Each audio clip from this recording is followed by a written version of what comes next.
Hello everyone, Shrimati मोहरी देवी Tapadia girls college के YouTube channel पे आपका स्वागत है। आज हम केमिस्ट्री क्लास में जो टॉपिक डिस्कस करने वाले वह हैं आपके डी ब्लॉक के एलिमेंट्स। जनरली अपन ने इससे रिलेटेड जो अपना लास्ट वीडियो था उसमें अपन ने इसका इंट्रोडक्शन है वो थोड़ा बहुत देख लिया था। आज अपन उसी को कंटिन्यू करते हुए कुछ जो स्पेशल बातें हैं वो अपन इस ब्लॉक से रिलेटेड अपन बातें करेंगे कि जिसमें जो जनरल इंट्रोडक्शन अपने चल रहा था उसमें क्या और नई जो बातें हैं वो अपने आती है, अपन उनका बात करेंगे। अब यहाँ पर देखो क्या बताया गया है कि सामान्यतः जो डी ब्लॉक के एलिमेंट्स होते हैं इनमें अपन ने कहा था इनको क्या बोला जाता है, संक्रमण तत्व के नाम से भी क्या है इनको जाना जाता है। अब ध्यान रखना है क्योंकि अपन ने इसके लिए कहा था कि भाई यहाँ पर जो डी ब्लॉक है उसके जो परमाणु कक्षक हैं या अपने जो डी उपकोश है उसमें जो अंतिम इलेक्ट्रॉन है वो इसमें क्या होते हैं, आपके अपूर्ण होते हैं और अपूर्ण होने के कारण इसको संक्रमण तत्व है वो कहते हैं। साथ में अपन ने यहाँ पर एक चीज़ और बताई थी कि यहाँ पर जो इलेक्ट्रॉन है उनका ट्रांजिशन है ज़्यादा देखने को मिलता है, इसीलिए इनको संक्रमण तत्व के नाम से भी जाना जाता है। अब यहाँ पर देखो क्या बताया गया है कि सामान्यतः जो डी ब्लॉक है इनमें जो टोटल एलिमेंट है वो आपके लगभग 14 इसमें एलिमेंट्स क्या हैं इसमें शामिल हैं। जहाँ पर अपन बात करें तो इतने एलिमेंट्स हैं तो ये सामान्यतः एक आवर्त अपने जो एक आवर्त है उसमें तो आने हैं नहीं। तो क्या बताया गया है, सामान्यतः जो डी ब्लॉक हैं सामान्यतः 4 श्रेणियों के अंदर आपको इसमें इसका डिवाइडेशन मिलेगा। फर्स्ट इसे में अपन बात करते हैं पहली आपके 3D श्रेणी, फिर बात करते हैं इसमें 4D श्रेणी, सेकंड 4D, फिर बात करते हैं 5D and then last 6D श्रेणी। तो अपन बात करें कि जो डी ब्लॉक के एलिमेंट्स हैं वो सामान्यतः 4 श्रेणियों के अंदर क्या है इसमें विभाजित होते हैं, 4 श्रेणियों में बटे होते हैं। जहाँ पर अपन बात करें जो इनकी आवर्त के अंदर स्थिति है तो हमने जनरली कहा था कि जो एस ब्लॉक और पी ब्लॉक है इन दोनों के बीच में क्या व्यवस्थित होते हैं। तो अपन ने कहा था कि वर्ग 3 से लेकर जो वर्ग 12 है उसके बीच में ही क्या स्थित होता है, आपके डी ब्लॉक इसमें प्रेजेंट होता है। और क्या बताया गया है, जो 3D श्रेणी है इसके लिए बताया गया कि सामान्यतः यहाँ पर जो एलिमेंट्स हैं वो स्कैंडियम से लेकर जिंक तक क्या होता है यहाँ पर प्रेजेंट होता है। मतलब क्या बताया है कि इसमें जो तत्व हैं कुल तत्व इसमें 10 यहाँ पे, ठीक है। जब अपन बात करें तो 21 से लेकर आपके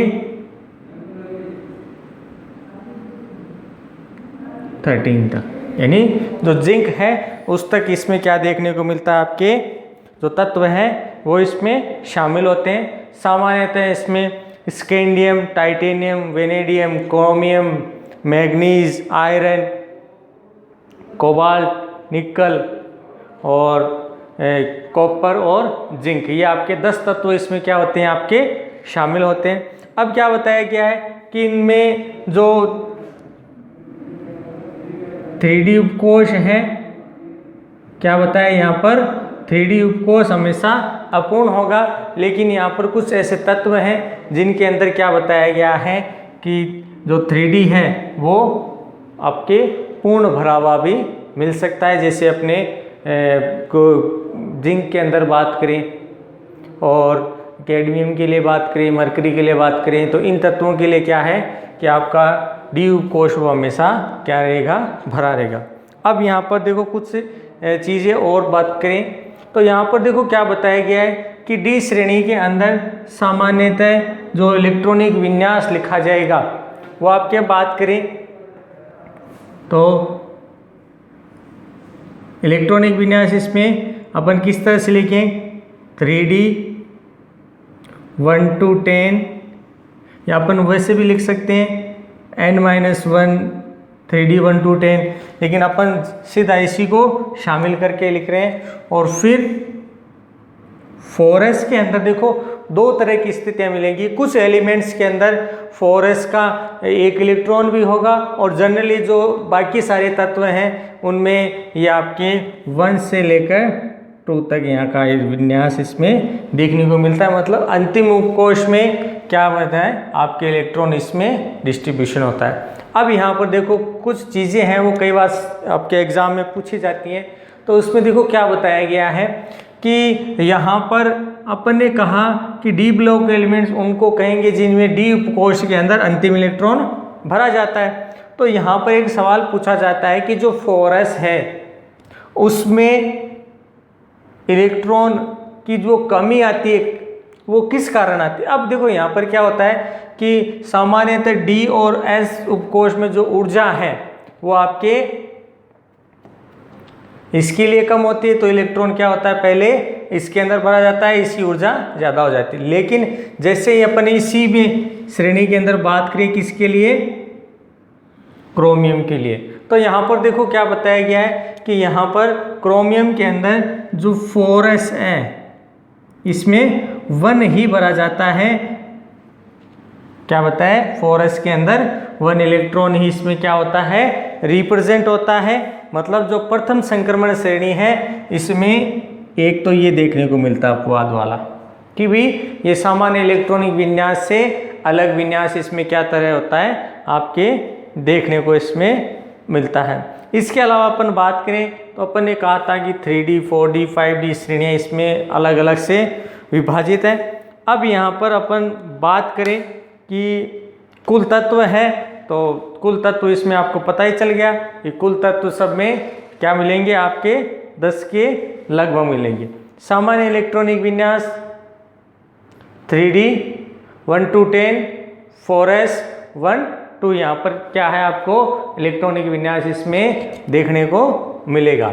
तो ये थी आपके फर्स्ट जो संक्रमण श्रेणी है उसके लिए अपन ने जनरल इंट्रोडक्शन देखा। अब इसके बाद अपन जो 4D श्रेणी है अपन उसके लिए बात करेंगे कि उसमें किस तरह से देखने को मिल रहा है। तो यहाँ देखो 4D के अंदर आपके जो तत्व आएंगे उसमें इट्रियम से लेकर आपके जो मरकरी है वहाँ तक के तत्व इसमें क्या होंगे, आपके शामिल होंगे। किस तरह से आपके इसमें कितने तत्व शामिल होंगे, 10 तत्व शामिल होंगे। कौन सी में, 4D श्रेणी। अब देखिए जो 4D श्रेणी है इसमें भी कुछ तत्व आपको ऐसे मिलेंगे जो अपने सामान्य इलेक्ट्रॉनिक विन्यास है उससे अलग विन्यास रखते हैं।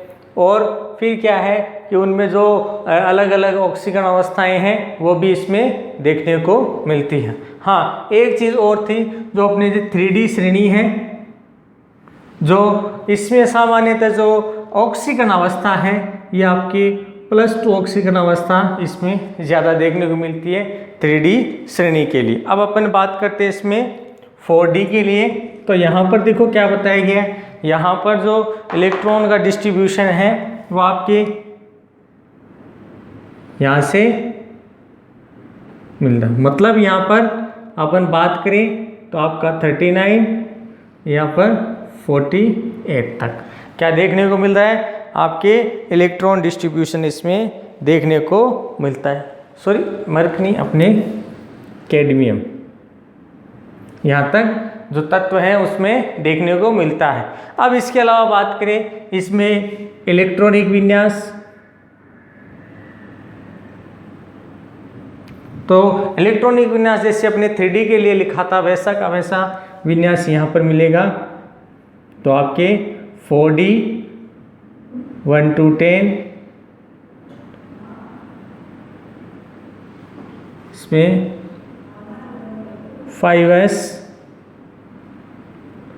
1 2 यहाँ तक का इसमें क्या देखने को मिलता है, आपको विन्यास है इसमें देखने को मिलता है। अब इसमें बात करें तो सामान्यतः अपन ये कह सकते हैं कि यहाँ पर क्या देखने को मिल रहा है, अपूर्ण विन्यास देखने को मिला है डी उपकोष में जो अपूर्ण विन्यास है वो देखने को मिलता है। अब यहाँ पर जो अंतिम तत्व, जैसे अपन ने कल बात की थी कि आपकी जिंक ले ले, कैडमियम ले ले और मर्क्यूरी ले ले, यहाँ तक के जो तत्व हैं आपको भी पता है कि यहाँ पर क्या देखने को मिल रहा है कि इनमें पूर्ण भरा हुआ विन्यास डी के अंदर पाया जाता है, इसलिए इनको संक्रमण तत्वों में शामिल नहीं किया जाता। लेकिन अंतिम इलेक्ट्रॉन क्या है, कहाँ है, आपके इसी में भरा जा रहा है, इसीलिए क्या किया जाता है, इनको इसमें शामिल किया है। अब ध्यान रखना है, यहाँ पर कुछ चीज़ें और बताई गई हैं। इस डी उपकोष के लिए तो जनरली यही बातें हैं कि यहाँ पर अंतिम इलेक्ट्रॉन यहाँ पर भरेगा। इसी तरह से अपन 5D श्रेणी के लिए बात करें,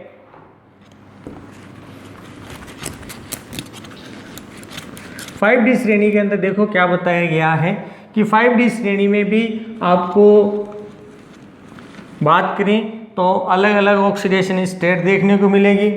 अपन 4D के लिए ऑक्सीडेशन स्टेट की बात करें तो यहाँ पर जनरली आपको जो +3 वाली ऑक्सीडेशन स्टेट है वो यहाँ पर ज़्यादा देखने को मिलेगी, किसमें, 4D श्रेणी में। ठीक है, अब अपने इसमें बात करते हैं 5D श्रेणी के लिए।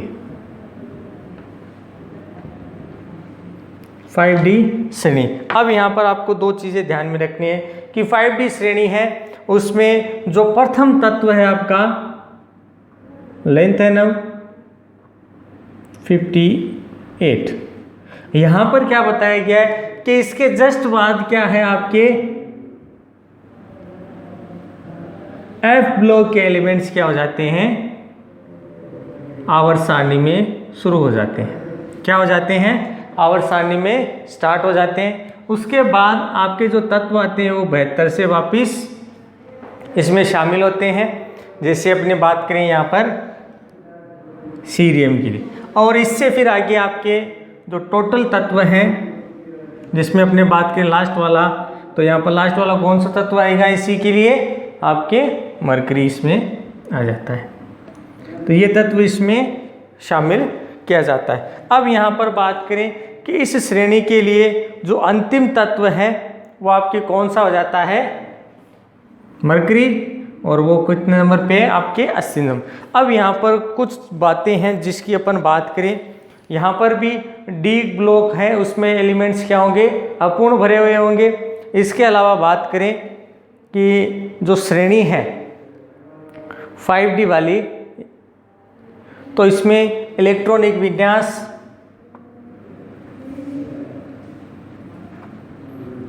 वही आपका 5D 1 to 10,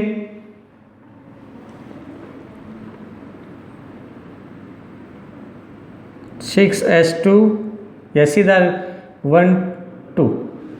अब ध्यान रखना है कि इस श्रेणी के अंदर जितने भी तत्व आते हैं उन तत्वों को अति विशेष तत्व के नाम से भी जाना जाता है। अति विशेष तत्व क्यों है, क्योंकि सामान्यतः इनमें जो धातुएं शामिल की गई हैं ये सारी ही क्या है, आपके जो अपने व्यापारिक उपयोग कह दें या किसी मेटल के लिए अपने इलेक्ट्रोड का सोर्स बनाने के लिए, इलेक्ट्रॉन की बौछार करने के लिए उसमें यूज़ किया जाता है, तो वहाँ पर इसका सबसे ज़्यादा उपयोग किया जाता है। इसीलिए इसको अति विशेष संक्रमण तत्वों के नाम से भी क्या जाना जाएगा। इसके अलावा एक श्रेणी और है अपने 6D, तो यहाँ पर देखो क्या बताया गया है कि 6D श्रेणी में ज़्यादातर जो तत्व हैं अपने संश्लेषित तत्व हैं।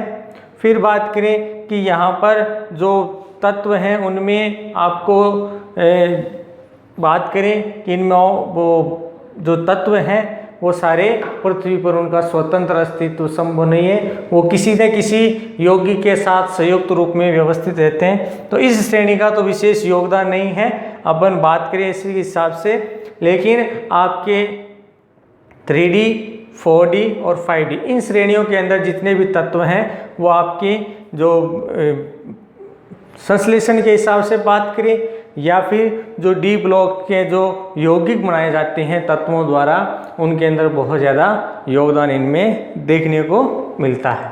तो ये अपने लगभग इसमें जो जनरल इंट्रोडक्शन था वो अपने ख़त्म हो गया है। आप इसके लिए भी अपना इलेक्ट्रॉनिक विन्यास दे सकते हैं, जैसे 6D 1 to 10 7s2 या 712। तो यहाँ तक विन्यास देखने, लेकिन जनरली आपको ये एग्ज़ाम के लिहाज से ज़्यादा कब पूछा नहीं जाता। जो सबसे ज़्यादा मोस्ट इम्पोर्टेंट सवाल पूछा जा सकता है वो आपके 3D श्रेणी के लिए पूछा जा सकता है कि 3D श्रेणी के लिए जो इलेक्ट्रॉनिक विन्यास है वो क्या होता है, कि जो इनमें फिर दूसरा सवाल जो बनता है वो आपकी जिंक, कैडमियम, मरकरी, इनसे सवाल बनता है। फिर बात करें जो क्रोमियम है उससे सवाल बनता है, जो आपका कॉपर है इससे रिलेटेड सवाल बनते हैं। यहाँ तो आपकी जो विन्यास है उससे रिलेटेड आता है कि भी इसका जो 4s1 है वो क्यों रिक्त रहता है, डी पहले भर जाता है, इसका कारण लिखिए। वहाँ पर भी कॉपर वाले में यही चीज़ देखने को मिलती है। इसमें जस्ट क्या होता है कि यहाँ पर जो 4s2 है वो भी क्या है, इसमें अपूर्ण होता है और कॉपर वाला इसमें भर जाता है। अब अपने यहाँ पर और बात करें तो देखो क्या बताया गया है कि इन तत्वों में जो इलेक्ट्रॉन का डिस्ट्रीब्यूशन है कि भी कितना किससे इलेक्ट्रॉन तो आप इलेक्ट्रॉन डिस्ट्रीब्यूशन आपको इसमें जो मेनली है कुछ तत्वों के लिए अपन बात करेंगे, सारे तत्वों के लिए अपन पॉसिबल नहीं है कि अपन उनके लिए क्या बात कर सके कि भी इनका इलेक्ट्रॉनिक विन्यास क्या होगा, कौन किस कहाँ से, ठीक है। तो अपन 3D 4D 5D 6D, ठीक है, ये जितने भी श्रेणियां हैं अपन इनको पढ़ेंगे तो उनमें सिर्फ जो विशेष तत्वों वाले हैं जिनमें एग्ज़ाम के हिसाब से भी क्या है कि जो सवाल पुटअप किए जाते हैं अपन उनके लिए बात करेंगे, ठीक है। तो अपन आज का वीडियो अपन यही ख़त्म करते हैं और नेक्स्ट वीडियो के साथ अपन इसका जो जनरल इंट्रोडक्शन तो ख़त्म हो गया। अब इसमें अपने जो इलेक्ट्रॉनिक कॉन्फ़िगरेशन है, फिर इसमें मैग्नेटिक प्रॉपर्टीज़ हैं, उन सब के लिए अपन क्या करेंगे, बातें करेंगे। और इस वीडियो को देखने के लिए धन्यवाद। और जो यूट्यूब कॉलेज का यूट्यूब चैनल है आप इसको सब्सक्राइब करें और साथ में साथ आप इसमें नोट्स भी बनाते रहें ताकि आने वाले टाइम के अंदर जो आपको प्रॉब्लम्स मान लो कहीं पे क्रिएट होती है, कहीं पे आपको समझ नहीं आ रहा है, आप अपने ग्रुप के अंदर डिस्कशन कर सकें। धन्यवाद।